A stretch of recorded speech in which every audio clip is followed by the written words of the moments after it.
All right. Welcome to Untangled.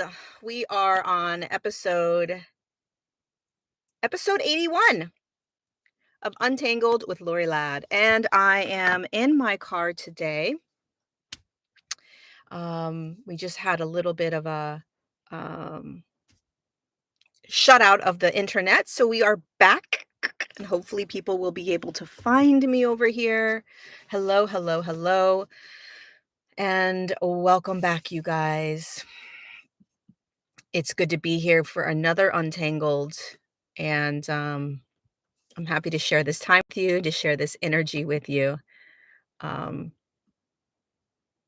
Untangled is all about making the crunchy stuff that we go through, um, the evolution in our consciousness, the ups and downs energetically, the WTF am I going through, the remembrances that your soul and body, and just the very, very basic, but very, very important ways in which we navigate this most miraculous human evolution without all the bells and whistles and entertaining stories about aliens coming down or how we're poisoned by this or that or how AI is going to get us or all the things in which we can get distracted. This is just a series that teaches you how to get through this. And it's a really powerful, powerful remembrance. And the most important part of all of this is learning how to do it. Otherwise, you stay stuck in the loop, in the trap, and in this matrix, in this inverted matrix that continues to convince you of what you are not.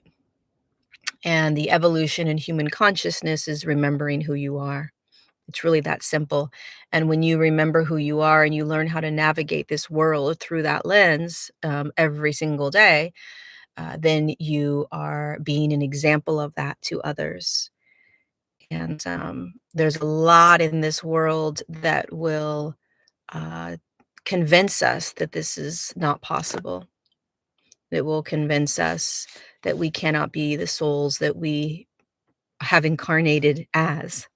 The crazy thing is that you're a soul. Nothing and no one can take that away from you. It's never gone anywhere. It's never disappeared. It's never dissolved. Um, and even this idea that there are fragmented aspects of your soul is not actually true. Um, there are experiences that you have had that has created the illusion that there are fragmented souls outside of you that need to be collected and brought back into the body. It's just simply where your awareness is. And so we are learning how to and remembering how to be who we are, who we've always been. So today I did Untangled episode 81 in my car because one, I wish my office was in my car. Two, it's where I'm always the most comfortable. And three, why not? Why not do it our way?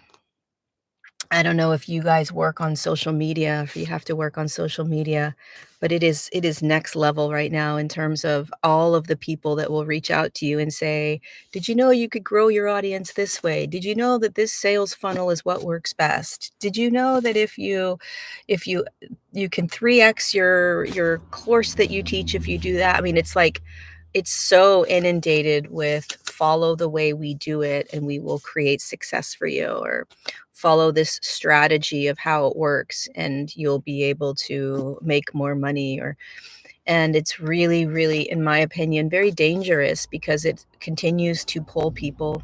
It's trying to do a service, which I understand, and most likely the service probably works, but I see everything through the lens of energy, everything.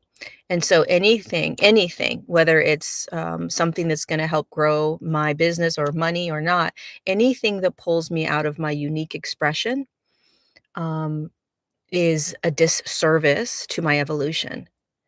So unless it's in absolute alignment, and most of the time it won't be, Most of the time when somebody is telling you a technique that works or a service that works, most of the time, if you're actually in an aligned state, which means that you are deeply connected to soul, your soul, that tactic or technique, because it didn't actually come from your own fire, you didn't birth it, most of the time it won't feel 100% in alignment. And because we aren't fully following alignment yet, absolute resonance, we tend to follow what other people tell us, what works for other people. We've been doing this our whole lives. It's how so many people have become successful. However, if you notice that the very unique, uber successful people are the ones that did it differently. And that's because they were at their highest aligned potential. When you do it your way, completely different, where you thank you, Kathy Ball, for the super chat. I really appreciate it. When you do it your way, which may look like you're doing your YouTube series in your car, without a microphone and without a nice background and without it sounding super, pretty. A lot of people will come on and say, if you want to increase your following, do dot dot dot. Don't do it in your car. Don't do it with this. Don't do it with that. And the highest potential for any soul in body is to do it your way, what feels most aligned, which is most peaceful, most calm, most relaxing, most expansive, right? And it's very difficult for us to, one, even understand what that is. What does it feel like? What does it look like? Because we are navigating a world that has inundated us with distractions. This will work. Thanks, Chris Lilly, so much for that super chat. This will work. This won't work. This has worked for millions of people. Just do this. And so we do these techniques and they work. And so we are basically almost selling our souls truly in order to be able to uh, follow a protocol that works. And so, how are we being pummeled back into soul alignment? Things are being taken from you. Things aren't working out the way they're supposed to work out. Um, the type of success you thought you were going to have, you're not having. It's not because you're doing something bad or the world is giving you something bad, right? That you're doing it wrong, you're on the wrong path. There is no such thing as the wrong path. There is no such thing as doing it wrong. The evolution in human consciousness is circular, so you can't fuck it up. It doesn't go in one direction linearly, and then you just get to the end of a road and you're like, "Oh, that was the wrong road because I didn't get to the destination." Everything is circling. So wherever you are is where you are, and you'll always find yourself exactly where you need to be because it's all this circular evolution in consciousness. You're always going into new states of being, and every moment is always gifting you with that ability to quite naturally come back to your aligned state. You just don't realize that's what's happening. And so you look out into the world and you're like, well, my mother's a narcissist and my father is an absentee father and my children don't listen to me and I hate my job. I'm stressed out. And so we look out into the world and we have stories about our lives and why they're not good enough, why they suck, why they're not right, why I need to be out of it, why I need to fix it, why I need to heal it, etc. Meanwhile, there's this evolution that's happening within your own system, within you, that's bringing everything to your awareness so that you can take a look at it and say, wait a second, is this in alignment? Does this resonate? What feels best for my soul? So you start looking at your narcissistic mother, right? And you're like, well, the way that I've been doing it with her doesn't resonate anymore. It doesn't feel good. I feel completely out of alignment. Well, first you have to understand what alignment feels like. Um, you know, the highest potential, your highest potential is when you are in soul alignment. And soul alignment is when you are in joy. So you're in ease or peace.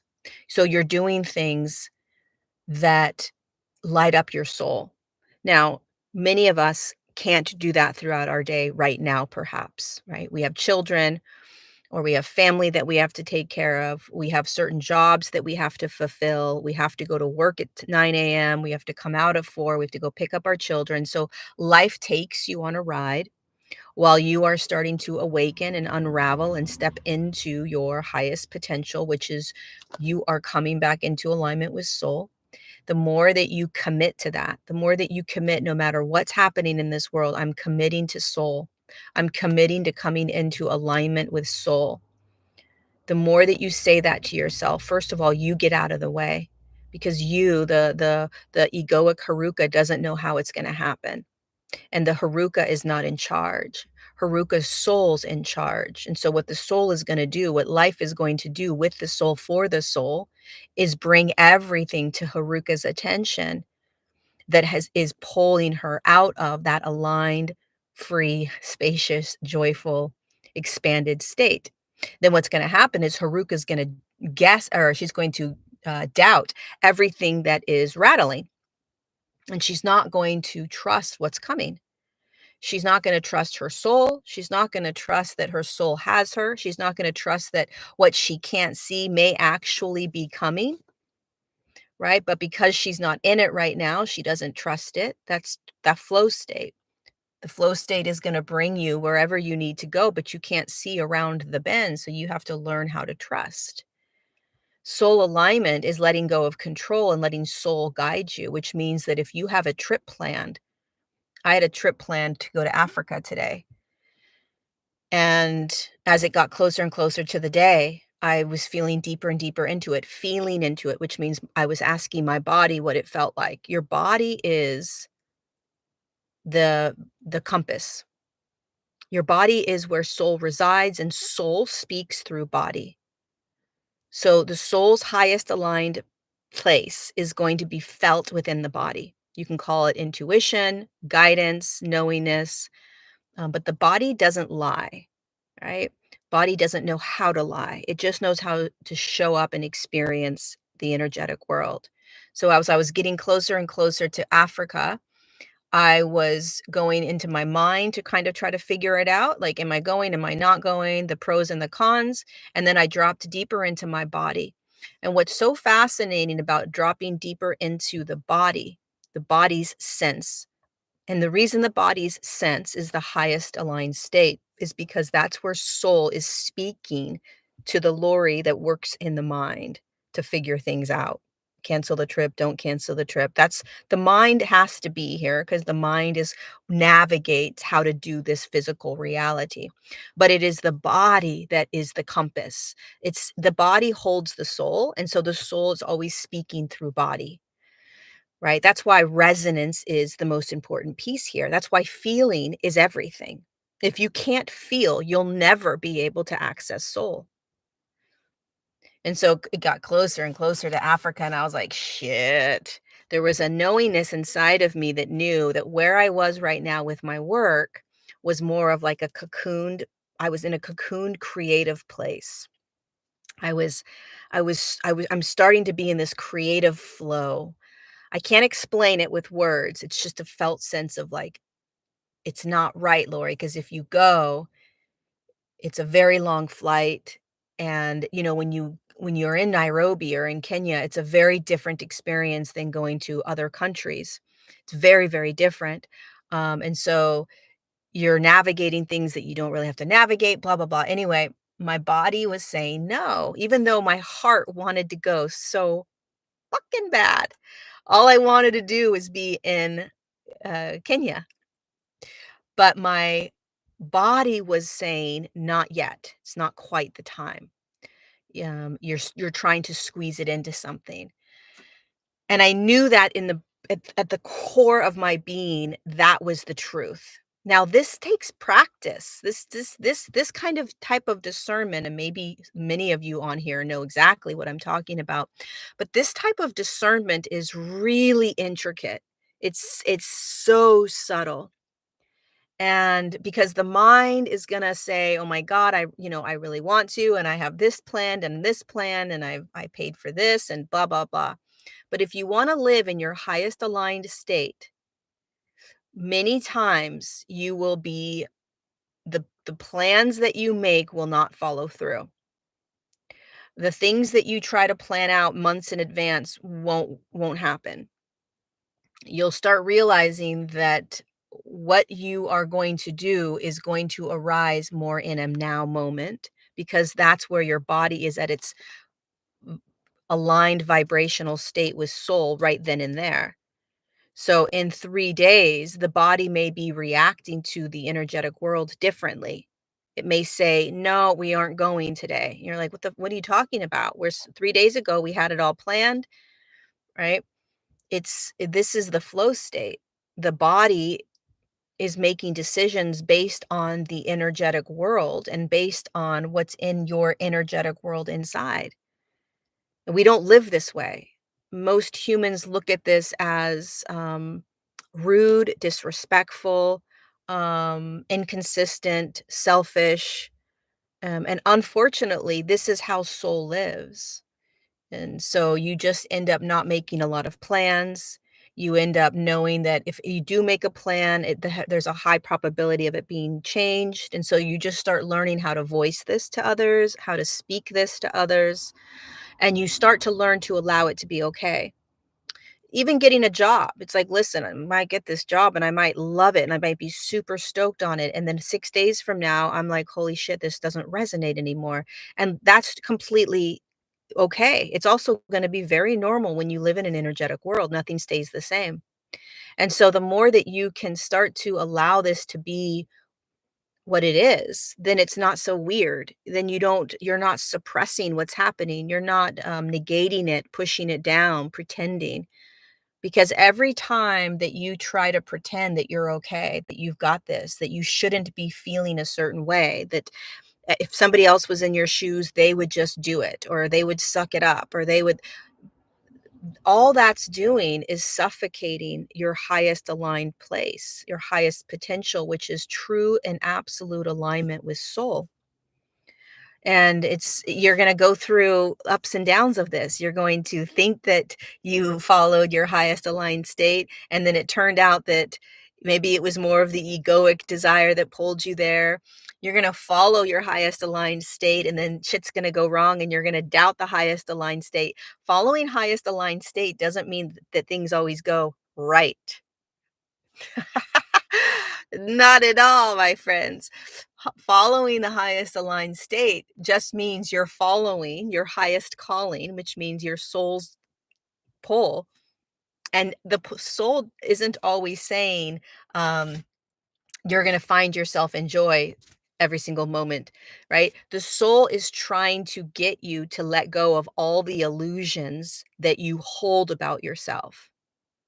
So the phase that humanity is in right now is the letting go of illusions in a quantum field. The spiritual battle that humanity is in right now is letting go of all illusion. And an illusion is any thought form that you believe to be you, any emotional state that you believe to be you, any behavior that you believe to be you. So all soul wants to do is show you who you are by showing you who you think you are. Do you understand? So you have to start to become more and more aware of what soul is bringing you to see that you believe yourself to be. And then once you see it, you are being gifted an opportunity to choose whether you want to believe that as you or not. And at the end of the day, you will start to realize that none of it is you. It's all the game we're playing, and that there's actually just a soul sitting back driving you through this life, and you're trying to learn or remember how to let soul drive the you that has always been the one driving. And you can't read books to figure this out. You can't journal enough to figure this out. You can't listen to enough teachers to figure this out. You can't sit in meditation enough to figure this out. You have to actually go into life and start practicing it. That's why it's like you could sit at a table and learn how to play soccer all day long. You could learn all the different techniques and all the different ways in which all the different strategies to win a game, but you don't actually practice until you're on the field. And then you realize, holy shit, it's much more difficult when you're actually practicing that which we saw on a chalkboard or that which I read. Everybody can talk about how they're dot, dot, dot, and this and that. But when push comes to shove, How are you living in your life right now? The individual that is at most peace, right, in most at most peace right now, or more most aligned, are the individuals that are not trying to change anything in their lives. They have no worries because they know they're not that which is arising. They know they're not their job or their family or their children or their roles they play, the emotions they feel, the thoughts that come and go. They know they're none of it, so they're very much at peace. They're not trying to figure things out. They're not trying to fix things or change things. Try to think of somebody in your life that seems to be the most at peace. And it's not that they're uh bypassing, because those that are most at peace are standing in the shadow of life. They're aware of what's happening. Their heart breaks. They cry. They see it all. So they're not in this like love and light state. They feel anger, they feel sadness, they feel every emotion that's available. It's not just, oh, we have to just all vibrate in love. That's not how you get through it, because we're standing in a polarized field right now. So that's impossible. The more humble and real that we are, the more we become the badasses that we're here to be. It's You become more of that warrior when you can keep your heart open and also see the brutality of this planet. You don't try to escape out of the brutality by trying to only think about love and light and all of that. That's actually bypassing.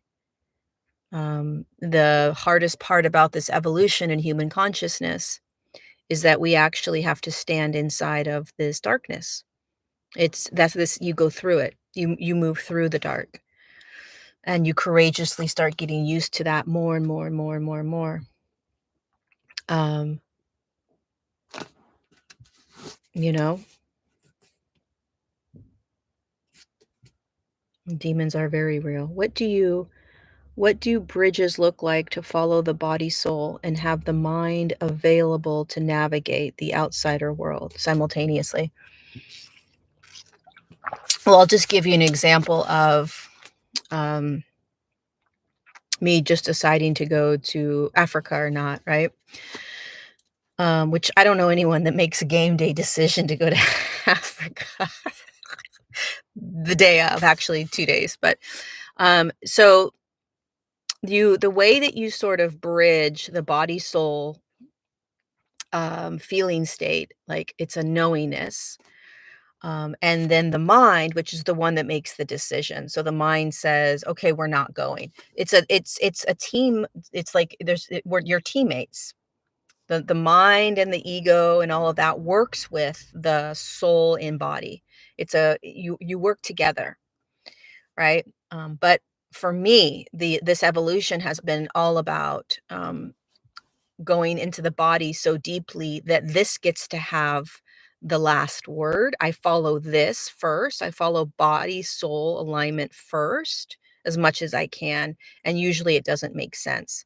So this is very difficult to try to explain, PK, but it's all energy. So what I do is I become more and more energetically aware throughout my day.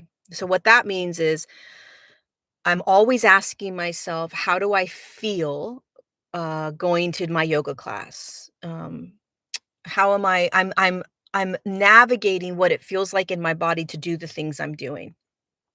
Right? How does it feel to do the class in a car or at my house?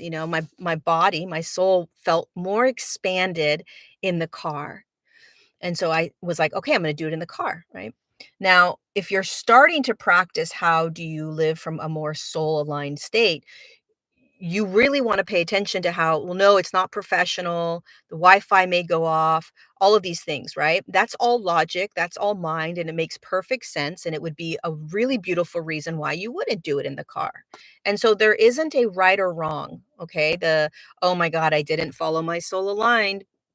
part, I'm fucked up. Like, no, this is just us learning and navigating how to do this energetic world as a soul in a body. And so throughout your day, you want to start tapping into these two different rooms in your reality. The body room where you're, what does it feel like? And not emotions, my friend, not emotions. What does my body feel like? Do I feel resistant? Do I feel tight? Do I feel like I'm pushing against something? Um, when I think about going to Africa, what does it feel like? So I'm like, I'm trying to like feel into that now moment of being in Africa, right? So you have to drop beyond what the mind says. Because the mind's gonna say, "Well, it's gonna be fine, you'll just push through, you'll see the monkeys and you'll do this and you'll do that," and it'll convince you. Or you just don't go, just stay home. The mind's gonna try to work overtime to try to convince you. That's how the mind works. It's trying to make logic out of, what you're feeling energetically. So again, you're gonna come back into body.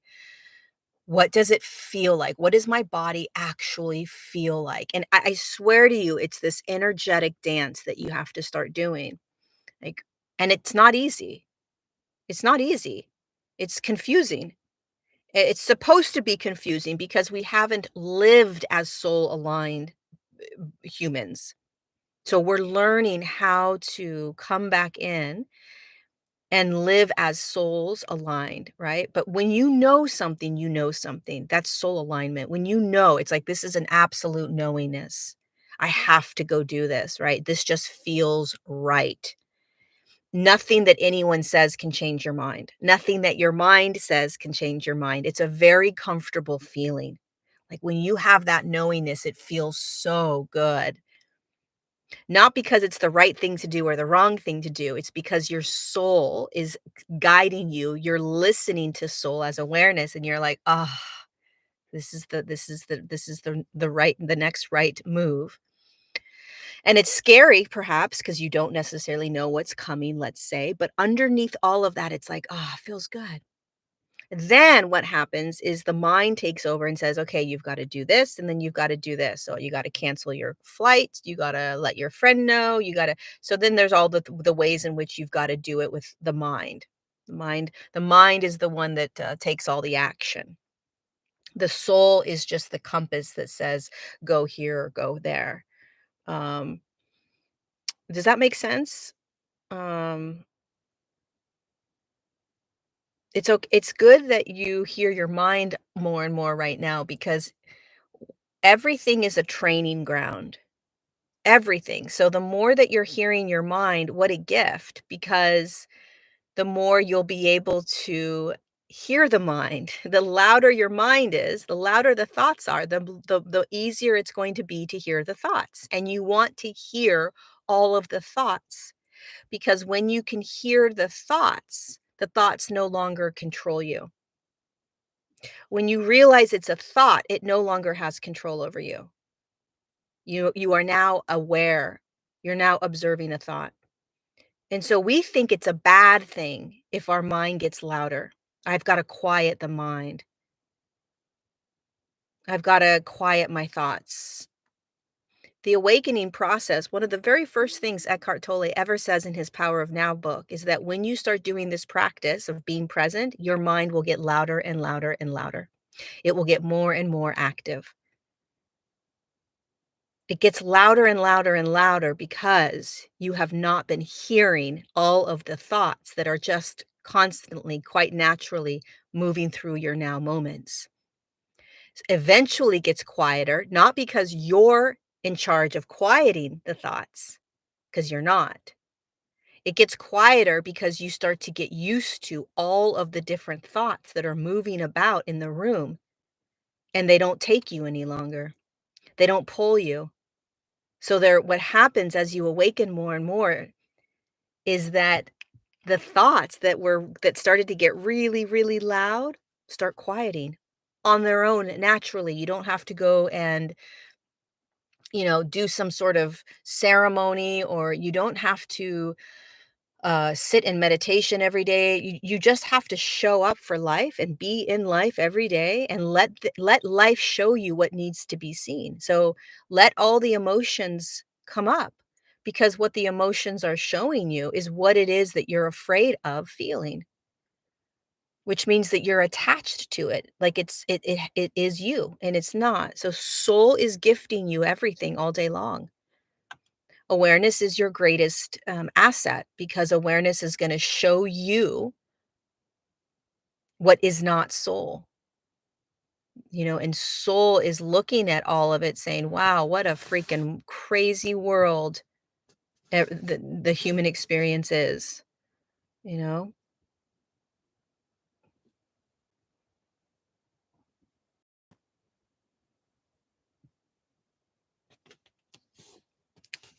Africa's not an idea. Africa's a continent, and I don't know why people get so upset when you say Africa as opposed to Kenya. It's just how you say it, because it's so abstract. I think it's okay. Lots of times people say, "I'm going over to United States." Please don't say United States. Please say where you're actually going. Africa is Africa, man. It deserves to be spoken a billion zillion times. Everybody should be going to Africa, anywhere in Africa. Just get to Africa. How does one be in full potential? How does one be in one's full potential? I mean, there is no you don't really go there. You don't really you arrive there. In each moment you don't wanna try to control it.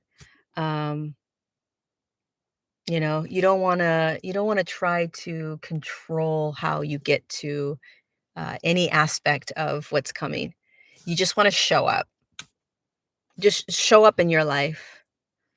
Show up with what's right now.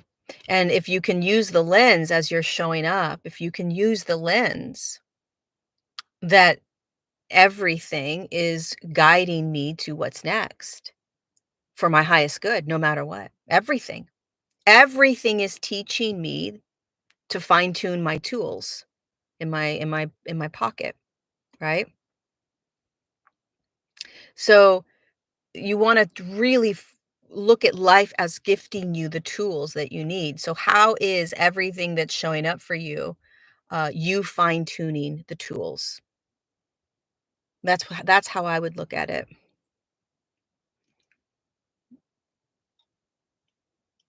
Africa is so amazing. Um, can an instant shift happen with an intention? Yeah, I believe so, but you have to believe it. So it's our thoughts that stop any miracle from happening.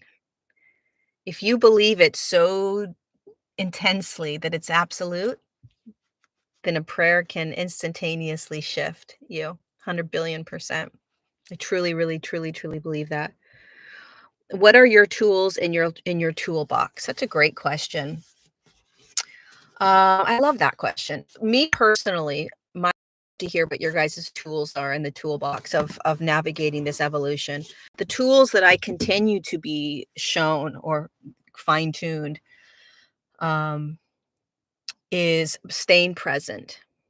So I'm really, really good at the most part staying present. So what that means is that throughout my days, if I find myself going into a future, what am I going to do next month? What's going to happen in a week?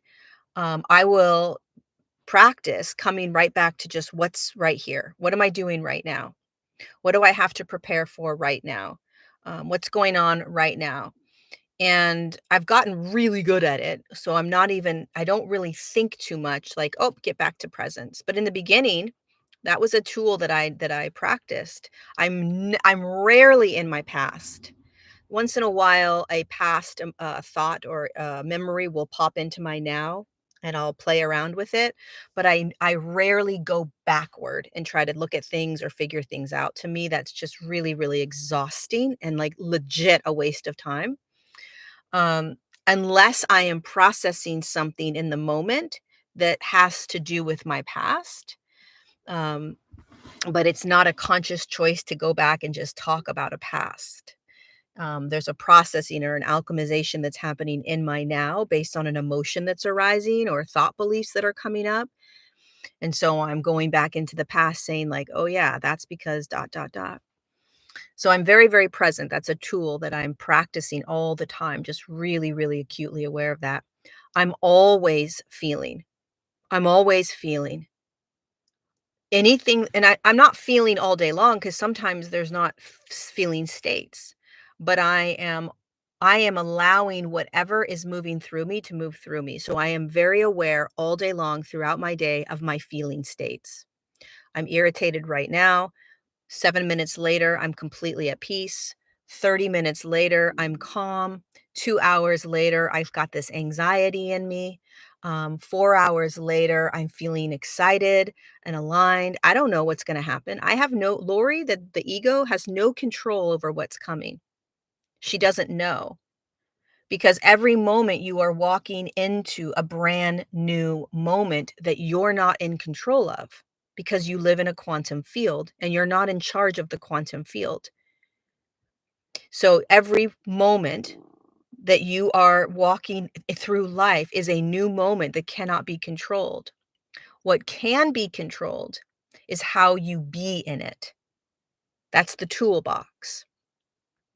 So I'm also very, very aware. One of the tools that I use all the time is that I am very, very, very aware that everything is always in movement. I am never, ever stuck.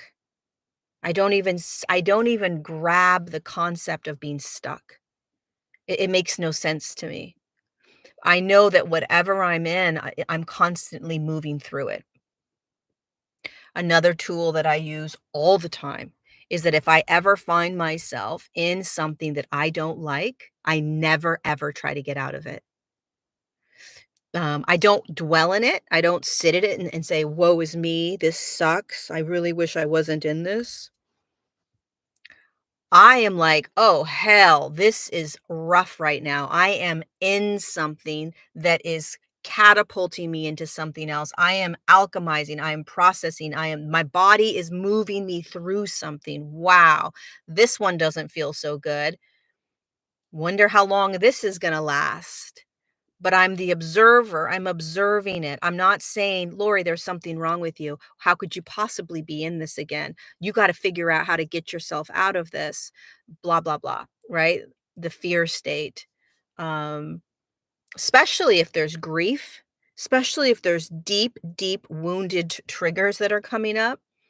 This isn't to say that you don't lean on things to help you through it, like people, experiences, nature, music, books, whatever. I just go all in. I don't run from it. In fact, sometimes I'll just shut myself off from the entire world and just sit with it. And that's the fastest way through for me personally. But I have that ability. I don't have a lot of responsibility in my life. So when I feel something coming up that feels very intense, so how do I know the difference between something that feels super, super, super intense and how I feel right now, how I felt the past week? It just feels different. Right now, I'm feeling, and I'm not judging myself. So I'm not saying to myself, I'm better today because I'm not feeling depressed or I'm not feeling out of alignment. I don't judge me based on how I feel. So if I was feeling out of alignment, if I was feeling depressed, if I was feeling insecure and unworthy today, I wouldn't see myself any different than how I feel actually right now, which is I feel happy and content and aligned and I feel expansive and expressive and I feel safe and I feel excited and I feel good. I feel like I just feel good. Not because I did anything, not because anything changed in my life. It's just because in this moment, wherever I am in this quantum world, that's what's moving through my body. And what I also have humbly surrendered to in life is, as much as the human wants to be in charge, the more that we stop trying to be in charge, the faster we move through things. And the other thing, one last tool that I've been using as of late, as in the last couple of months, as I embody the soul more and more, I'm inside my body feeling soul more and more. I'm like, it's just the soul is sort of rising up more and more.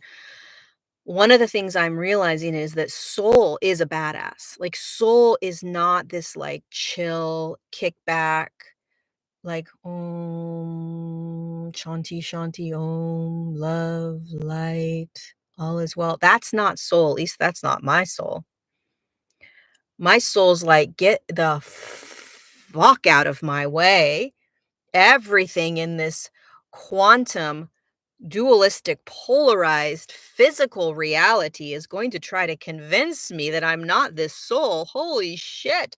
Look at all these energies and these thought forms and these emotions and these people and these behaviors that are just not stopping. In fact, the more I go into my soul, the more I go into me, the soul that I am, the more I embody it, the more I know it, the more I feel it, the more I expand with it, the more I see the dark, shadowy parts of this beautiful, polarized, dualistic planet trying to convince me that I need to use all of these things like the AI and the funnels and the this and the that and the people coming in my lives that have these darker energies and the manipulation and the lies and the coercion and all the sales tactics to initiate more fear in humans so they buy all their products. I see all this. I'm like, oh, not today, Satan. Mm-mm, mm-mm, nope, not today. You're not getting me. And so there's this fire within the soul. There's a fire. The soul came here for this. The soul's like, yes, bring it on. I'm not backing down. I am this miraculous love. I'm this miraculous light. I can hold everything. I can hold all of the different ways in which humans are going to play and be on this planet. And I can compassionately, fiercely stand as soul and say, Get out. Go on. Get out of my way. Not today. Nope." And so there's this strong, that's why I talk about the lion and the lioness energy. There's this strong lion, lioness energy within you that is soul. And it does not give a shit about how anyone else is doing life. It knows itself. It knows that it's here to stand on that battlefield. And many, many times there's this idea that we have to um, be cordial to people. Well, we have to not rock the boat. Um, and sometimes your soul wants to rock the boat, which means that your soul wants to speak up. Your soul wants to be the soul, which is its unique expression. It wants to say no more. I don't want to keep pretending that this is who I am. I don't wanna keep pretending that this is how I'm supposed to show up. I just wanna be free. I just wanna be me, right? And so everything is constantly being shown to you of how you aren't being you. You aren't being soul. You aren't letting it breathe. And so we have to get fiery sometimes. We have to get loud, expressive. We're literally energetically fighting against, like, fighting against what has kept us in this imprisoned, conditioned state of being.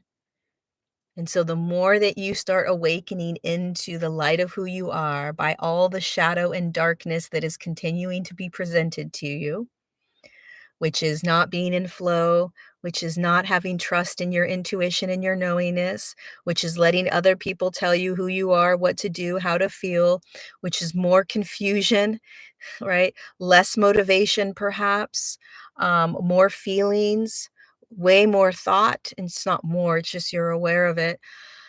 Um, your life changing in ways that you never thought. You're also going to have more peace, more compassion, more kindness, more expansion, more freedom. They all go hand in hand. It's not one without the other. It's all simultaneously happening. Um, so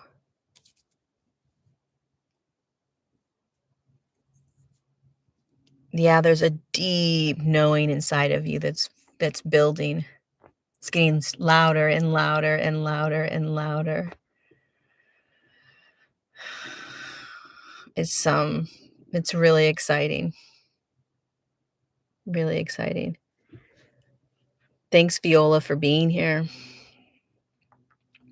Pay attention, you guys. Like, pay attention to how you energetically feel throughout your day. So today, do you feel more at ease? Do you feel more restricted in the body?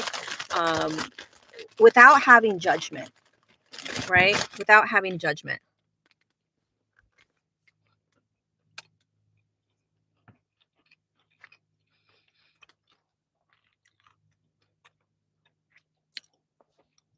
Panic attacks are when your thoughts come online so quickly and your thoughts are in the future. And a panic attack is a really unconscious anxiety attack. So it comes on out of nowhere and it's so intense. It's like somebody turned on a full blown, one of those washer things that wash a car. And just the water just goes whoosh, and it's just so it would burn your body if the water hit your body. It's so intense. Panic attack is like that. Just comes on out of nowhere, except that it's connected to unconscious thoughts that have pulled you into the future, whether you're aware of them or not. So it actually doesn't come on out of nowhere. It's but it's these really unconscious, future-based thoughts that you are holding throughout your day that you're not even aware that you're holding. And then boom, out of nowhere, there's this anxiety that moves into a panic attack where you literally feel like you cannot breathe, your heart is irregulated, you have to go to the hospital, like, it's very, very scary, right? Because the body is trying to regulate, um, the energy that has been created based on your thoughts. And all the time, whatever thoughts they are, they're based on a future that you can't predict. And so if you're somebody that's has panic attacks a lot, be very, very gentle with yourself, but start to pay close attention to thought all day long. It will free you. It will free you.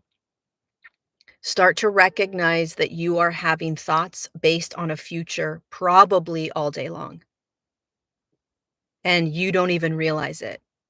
We have so many thoughts that are in the future that your thoughts are either in the future or in the past. Very rarely when we have thought is it just in the right here, right now. And so the more that you can become aware of your thoughts, the more you will be able to lessen any anxiety or panic, because awareness dissolves all of it, because awareness gives you the gift of seeing it. And when you can see the thoughts, they no longer have a grip or power over you. It's so incredible what awareness can do. Thoughts are so powerful and so profound, we don't even realize we have thoughts. We just believe what's coming up. We don't even realize that there's actually thoughts that we're listening to. That's how conditioned and programmed we are. And that's why the world wants us to keep being distracted. No matter how awake you are, how conscious you are, how loving and kind you are, the world out there is going to continue to try to convince you to come back into your mind and to think. And the way that it's going to do that is it's going to pull you out of absolute presence and body and feeling state. So it's going to try to get you confused. It's going to try to get you to think all the time. It's going to try to get you to numb out. It's going to try to get you to be distracted from thought. Um, it's going to do anything to kind of numb you from getting back into body. So a panic attack is scary, but it's also at least you being in the body, feeling what the energies are doing based on your thoughts. you know? And instead of wanting to shut your thoughts off, right? What's worked for me, Paige, is that because most of the time now, if I actually bring awareness to like, what's it like throughout your day, Lori, with your thoughts? They're very quiet now. There's definitely moments where my thoughts are louder based on what I may be navigating, like work stuff, but most of the time it's pretty quiet, which doesn't mean I'm not having thoughts. It just means that thoughts are allowed to come and go and I'm not focused on them. So when they become really loud, the gift in that is that you get to watch them and be humbled by them. A really, really powerful transformational technique, in my opinion, is to let thoughts humble you. And what I mean by that is that you're looking and watching a thought saying, holy shit, you are powerful. I have believed you most of my life. Can you do that with a thought? Can you do that with a handful of thoughts? Because that is a very, very empowered place to be. Thank you so much, Guar. I always pronounce your name wrong. Garav. Thanks for the super chat. If you can be aware of your thoughts and be humbled by them, those thoughts that you think are overpowering and controlling you will start to sit down. They'll start to quiet. They won't have the same power. Seriously. Um, so it's like instead of trying to quiet the thoughts or do some sort of meditative practice to quiet the thoughts, my recommendation is get them even louder because you can't you can't move through what you can't see. So we can pretend that we don't have loud thoughts and we can try to quiet the loud thoughts because it's easier. But the loud thoughts are just going to keep moving. They're just going to keep getting louder and louder until you realize that you're not thought. And quieting thought doesn't get you to the realization that you're not thought. Quieting thought is you still thinking your thoughts, so you got to quiet them. You thinking there's something wrong because your thoughts are too loud. Thank you, Steve, for the super chat. So let them get louder and be humbled by them. And then they'll quiet. So what's happening to a lot of you is that your mind is so loud, you're believing the mind. You're not taking that next step, which is being aware of the thoughts. Okay? You're caught in the thoughts. So you're going like this in the wheel. And you need to pop out and recognize it's a wheel that's spinning. There are spokes in there. There are thoughts in there, but you're in it spinning so fastly, you don't even realize that you're inside a wheel that has all these spokes. You're just going like this. I have so many thoughts, I have so many thoughts, I have so many thoughts. Pop out and actually just look at the thoughts. What am I thinking? What am I thinking? What am I thinking? What am I thinking?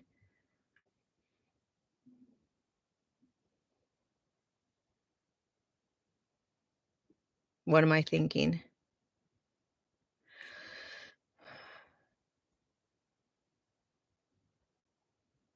It's still an uphill battle when the mind is losing its power. I just say, be still, everything goes quiet. Yeah, you can say be still. There's a thousand different techniques, to navigate through what you're going through. I go to nature. That's why I'm in my car right now because nature helps me um feel calm, but I don't try to quiet my thoughts. I don't try to get rid of my thoughts. I don't try to quiet emotions. I don't try to get rid of emotions. If there is one thing that I would tattoo onto every human that listens to me.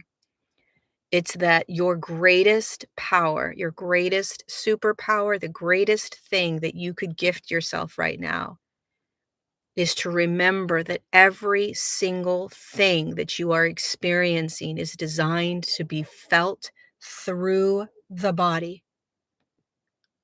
So feel everything moving through the body. Everything's in movement. Just imagine that you are moving in a river. Everything's movement. Nothing is going to be the same. Every day, every hour, every minute is different. Constantly different.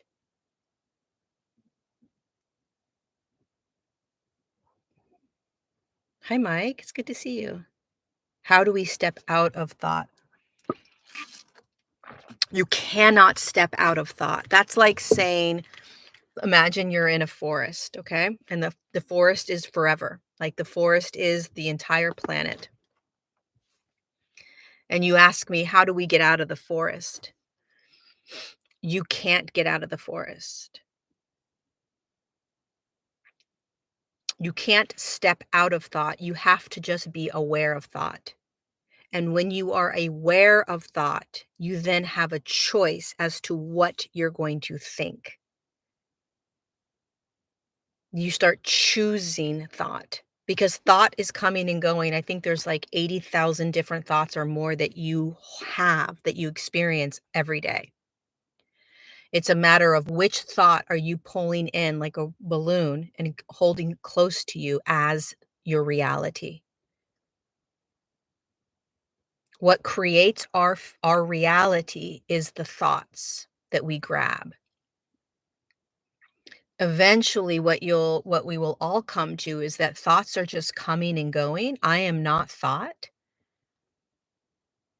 I'm humbled by it, but I'm not it.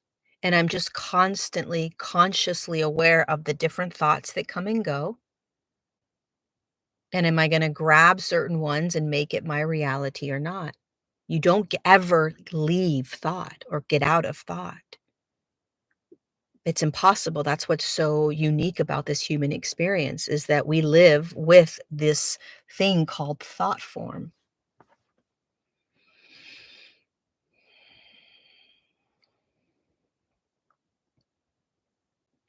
I feel like I need to be out of the world more, like practicing being uncomfortable until it isn't. Follow that. Absolutely follow that. I keep my eyes closed. I think black screen of thoughts come till it into black thoughts come in.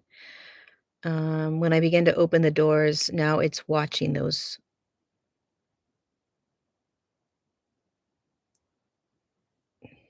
That comment jumped out to me as well. Interesting what we hear and don't hear when listening to you, Lori.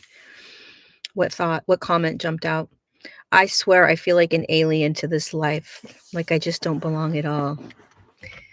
That's because my mug of tea and gingerbread were very aligned. Yay. The reason why we can start to feel more and more like we don't belong in this world is because we're starting to see that the world that we have been playing in and living in is not our natural state. And so, what we're doing as we are awakening or evolving is we are pulling ourselves out of the conditioned reality, this most miraculous conditioned reality, which is all of the programs and the thoughts and the mind control and a manipulation, and you are beginning to step into this beautiful embodied expanded version of you, which is the soul. And when you do that, the external world that you're standing in doesn't make sense anymore. It doesn't have any control over you. You are living in very different ways. And you start to realize, wow, this is the evolution in human consciousness. This is what we're supposed to be doing here. And then you start to have more and more compassion for the fact that the majority of people around you haven't even begun or are just now beginning. And there's a deep, open-hearted compassion for that. There is not this, you're unawake and I'm awake. There's not this hierarchy. There's not this, well, you need to wake up or you need to see all this or you need to understand this. No, the more that you start to recognize what you're in, this matrix, this profound, dualistic, polarized physical reality that is all energy, and that you're standing in it as an energy in form, you become humble over and over again to the realization and recognition of what we're in and what we're going through, what we're navigating, what we're stepping out of. And we do it all by standing in it. Thank you so much, one, for Catherine, for that super chat. Do you feel we're truly at a massive tipping point? Yeah. 100%. Yeah, I would say that if I were to tap into the energies, especially over the end of December, something happened at the end of December where it's like the energetic floodgates opened, and we really are not in control anymore. Like we're going down a slip and slide that's like, 180 degrees, and every part of you that has been in control is gonna start to realize you're not in control, and it's the greatest gift because the soul is not trying to control this world. True freedom comes when you stop trying to control and you let life take you, and so humanity is being pummeled into another level of awareness that is going to create a lot of, um, chaos, not being in control, really trusting that life is unfolding and unraveling exactly the way it's supposed to, and, you are being pummeled into body, into soul. It's a whole other level of being. You're not blaming other people any longer. You're not blaming your ancestral lines. You're not blaming your parents. You're not blaming your trauma. You're not blaming your Akashic record. You're not blaming any sort of cyclical karmic cycles that this planet has convinced you that you're in. Um, you're taking full self responsibility for your soul's evolution, which is soul in physical form, increasing the physical body's vibrational rate in order to step into new ways of being on a planetary body that is in a very low dimensional field. And so it's just a real massive, holy shit, uh, roller coaster ride, you know? And we've stepped into a level right now on the planet of like, more light than ever is just being poured onto the planet, so it creates this lubrication, so to speak, where the soul's just or the human body is just being flooded with, awareness, which is light, which is gonna show the dark and the shadow and the uncomfortable and the "I'm losing my mind, I'm going crazy," which is only gifting you the ability to realize how incredible you are, how strong you are, um, how powerful you are, and it's only gonna show you, what the world has convinced you that you are, that you're not.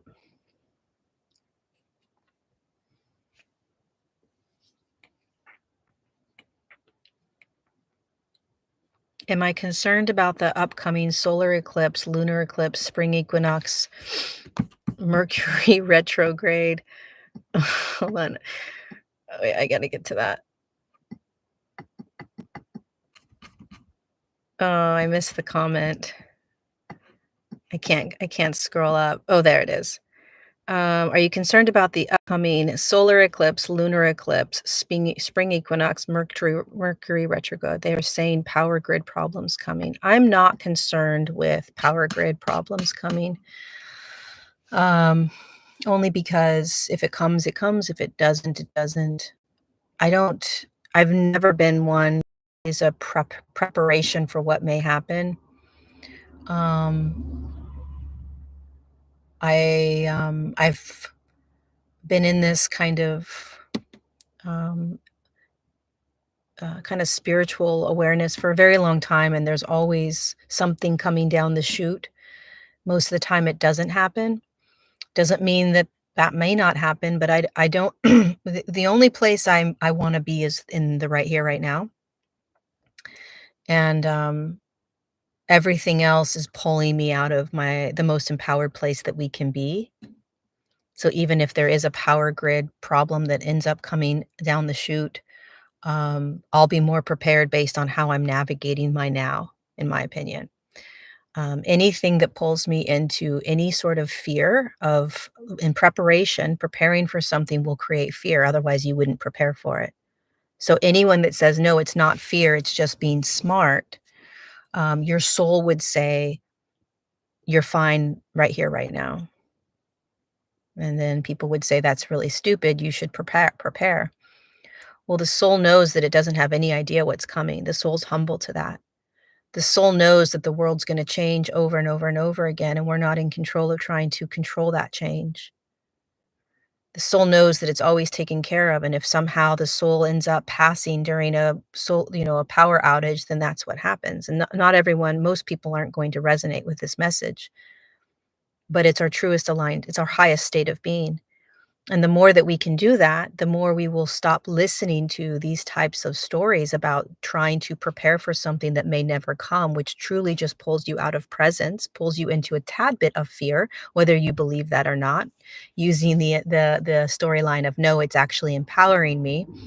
Um, the more empowered place is to not worry about or try to prepare for anything, but just be in presence right here, right now. That will actually create more fear, which will create more empowerment because you won't follow the fear. You won't respond to the fear. The greatest, most empowered place we can be is present. The most difficult place we can be is present. Um, the only place that we ever are is present. So is it going to get real wonky this year? 100%. 100% it's going to get more energetic than it's ever been on the planet. It's going to get more chaotic, confusing, disorienting. Um, we need more of you guys to be able to understand what's happening so that you can talk about it to other people. People are going to be losing their minds.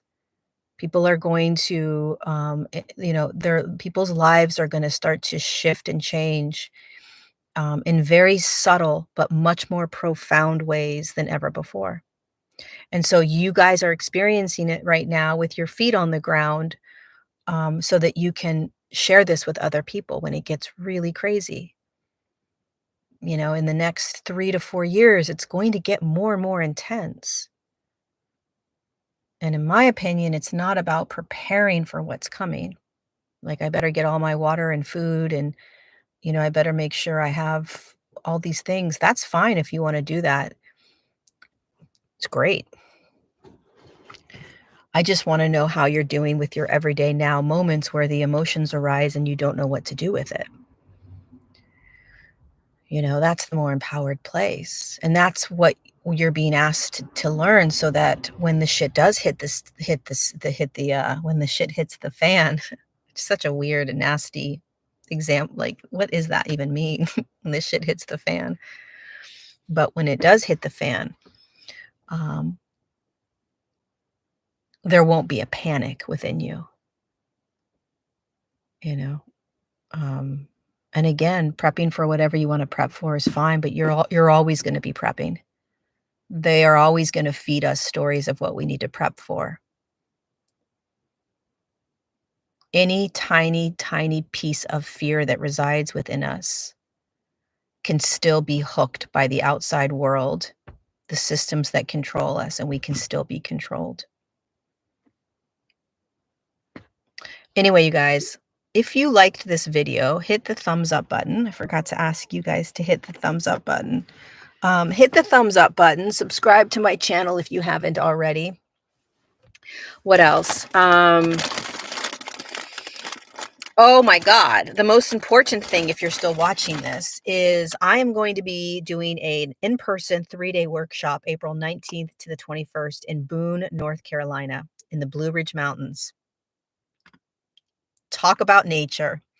If you want a timeout, a little pause in your life, and you want to sit with myself and other like-minded people for 3 days in these magical, mystical mountains in North Carolina, join us.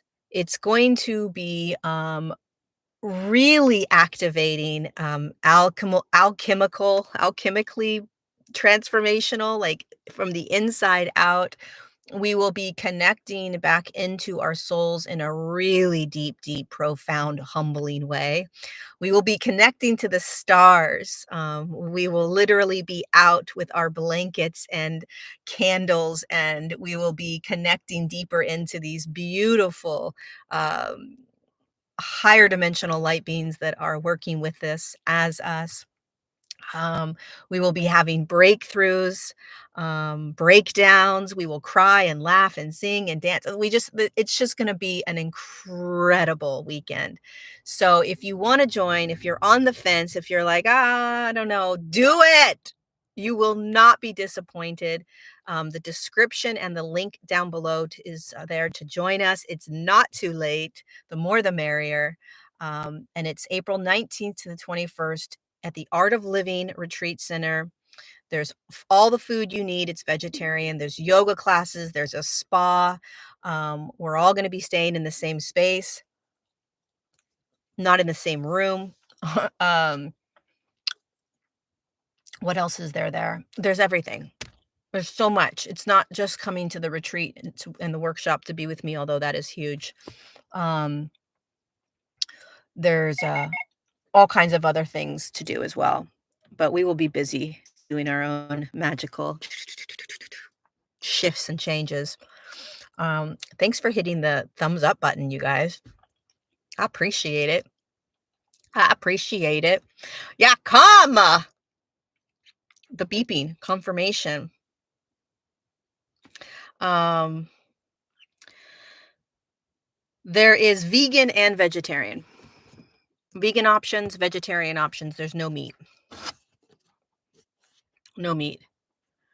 No meat. Vancouver is awesome in August. I am planning a workshop in London at the end of the year.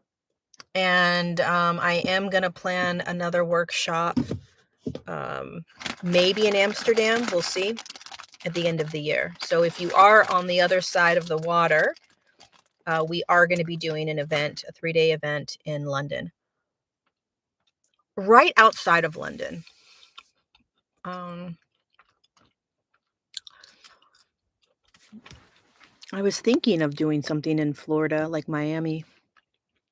Okay, anything else before we go? Berlin, not Berlin. What reality we want to feed into? What reality do you want to feed into? I want to feed into a reality where we are continuing to expand and to open our hearts, to remember who we are, to see love and compassion in other humans, to see that there is heaven on earth right here, to see the pain and the suffering in humanity's eyes, and to be able to know that they are not that pain, they are not that suffering, to see through the lens of an evolution and a revolution. An evolution and a revolution. An evolution and a revolution. How do you deal with repetitive thought forms that keep you trapped? First of all, I'm aware of the thought forms. Okay, so it's a small, simple, but profound shift, Milena. They don't have you trapped. You're just believing the thoughts. And then it makes it feel like you're trapped. Okay, so you want to be aware of those looping thoughts over and over and over. You want to be humbled by those looping thoughts. Does that make sense? You're watching the thoughts and you're being taken by the thoughts and you're like, oh my freaking God, I'm humbled by this. This is literally humbling. Humbling. So can you start to wrap your head around being able to see the looping thoughts like that? Um,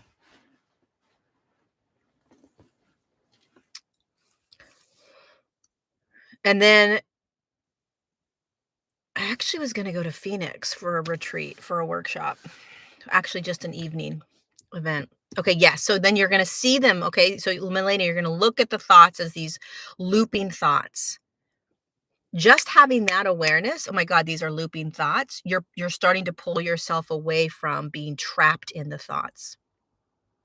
And the more you do that, the more you're pulling yourself out of the looping thoughts. You have to be aware of the looping thoughts as often as they come in, which is what breaks you free from the looping thoughts.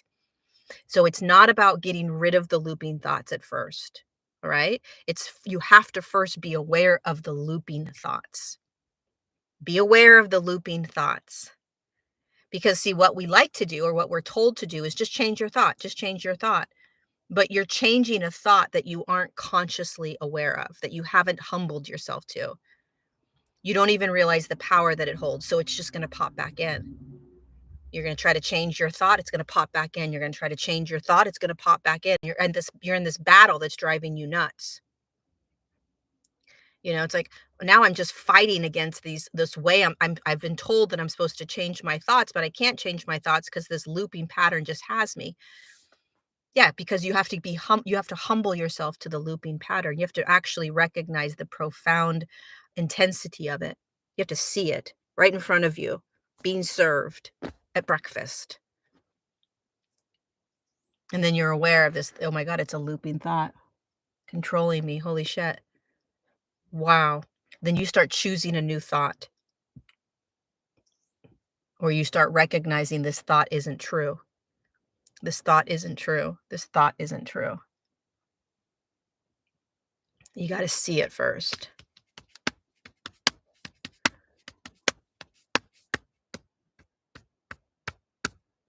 Is it safe to simply look at every kind of thought? 100%.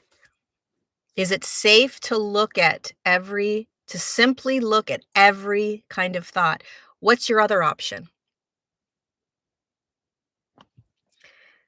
It's an interesting question, right? Is it safe to look at every thought? Of course it is. What would be the other option? This is the mind control that humanity is under, that it's not safe to look at certain thoughts. And think about that for a minute. If you don't think it's safe to look at a thought, that thought isn't going to go anywhere. It's just going to continue to control you. Every thought is just a thought. Every thought is just a thought. It's not you. So courageously stand in front of every thought, my friend. This is the lion and lioness energy. Bring it.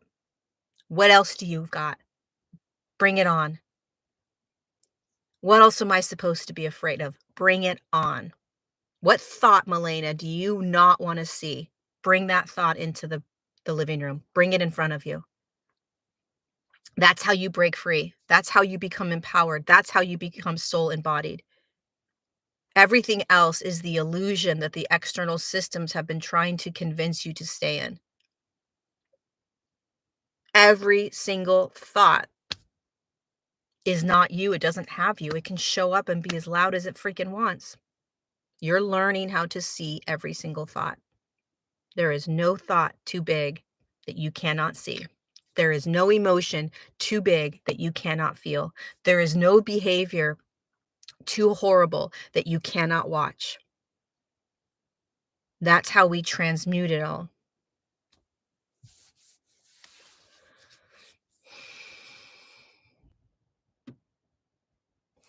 Okay, so that's a powerful thought, right? If I have to control my thoughts or I will manifest it. Woof! It's a good spiritual teaching loop. Very, very dangerous. If I think this thought, I am manifesting it.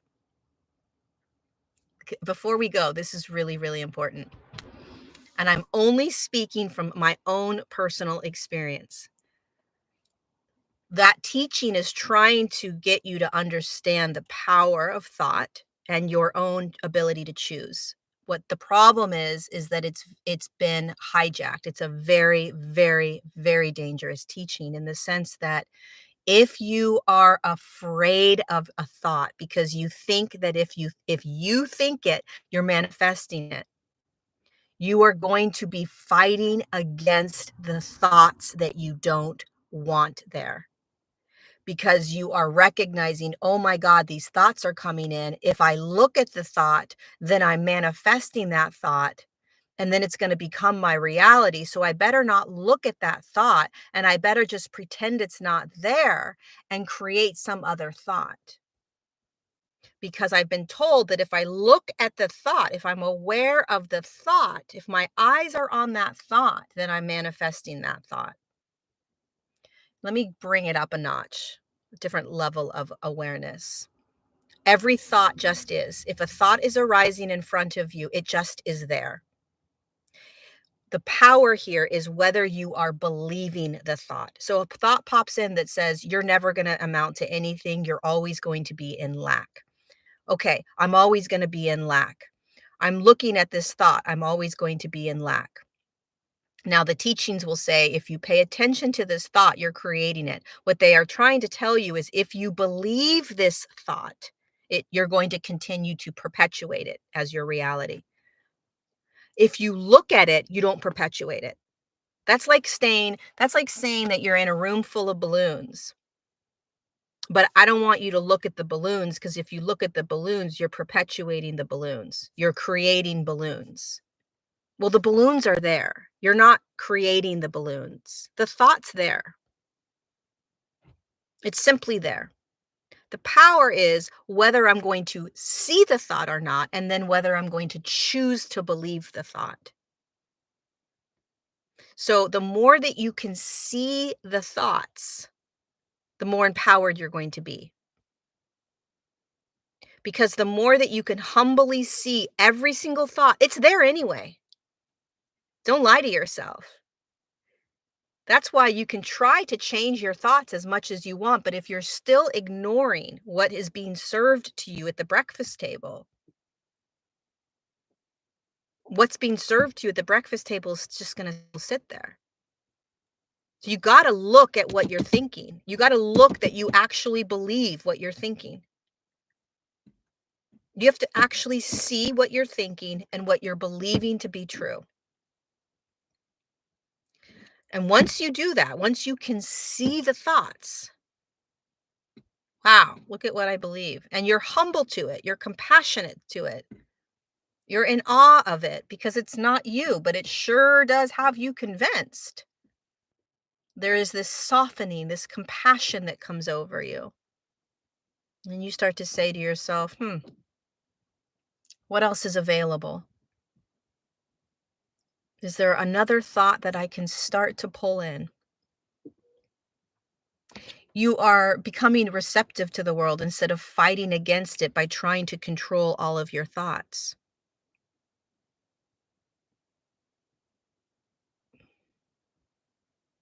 It's a it's a fine line.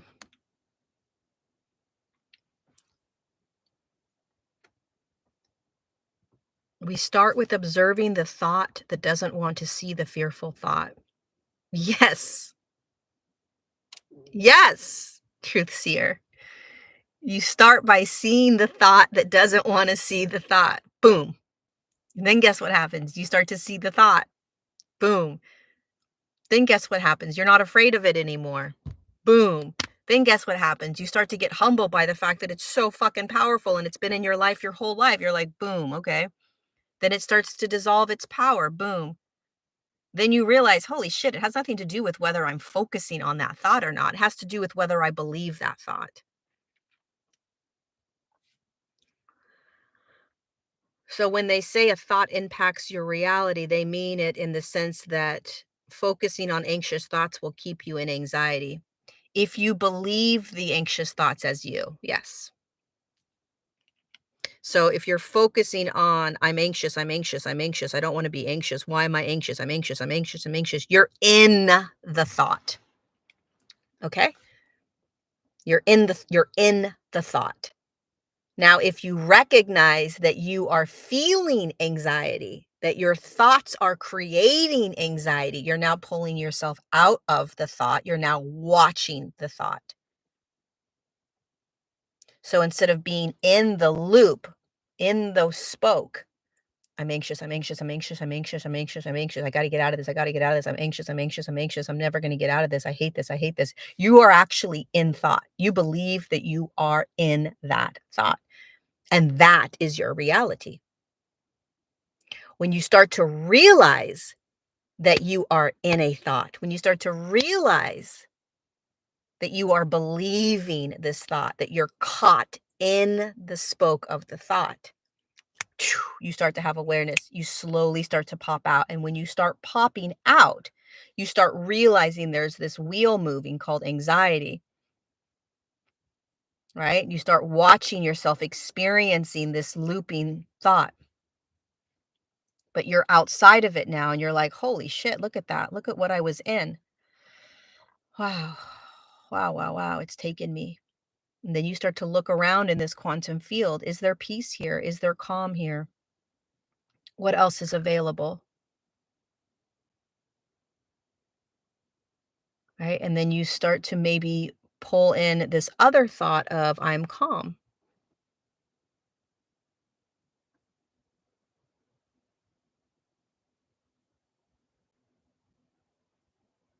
Make sense?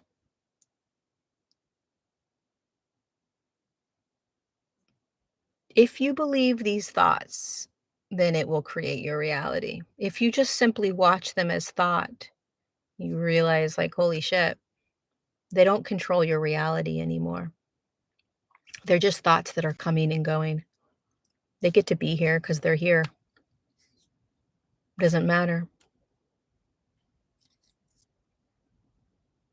Okay. All right, you guys, if you're still here, hit the thumbs up button.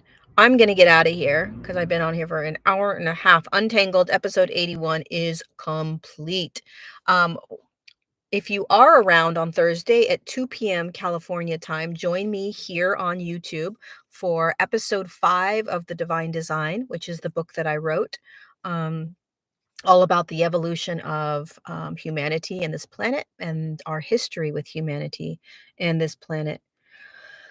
I hope this was helpful in some way. Pass this video on if there's anyone that you know that would be impacted by watching it, remembering, um, save it so that you can go back and listen to it. We can never hear this stuff too much. Thank you for being here with me. Thank you for being in my car today, sitting with the trees. I love you guys so, so much. I'll see you next Tuesday. I'm trying to think if there's anything else that I wanted to share. Just come to the retreat. Come to the workshop with me. April 19th to the 21st, Boone, North Carolina, Blue Ridge Mountains. Why would you not want to come to the Blue Ridge Mountains? Hello. It's going to be so freaking relaxing. Oh, just being in those mountains, forget about me. Being in those mountains is going to be amazing. The description, the details are down below. I love you guys. Align 7.0 is starting soon, also, the end of the month. Align 7.0. Yes, Julia, let it be your honeymoon. The campus is so huge. You could literally be like away, not even close to people. It's massive. They have shuttles that take you from one part of the campus to the other part of the campus. Um, so have your honeymoon there. Hello. I say yes. I think it's around $1,300 or $1,100 for the room and board. So the 2 nights or 3 nights, 2 nights stay, all your food, and then the registration fee. You can also just do the registration fee and stay somewhere else. Okay. I love you guys. Mwah. See you later, alligator.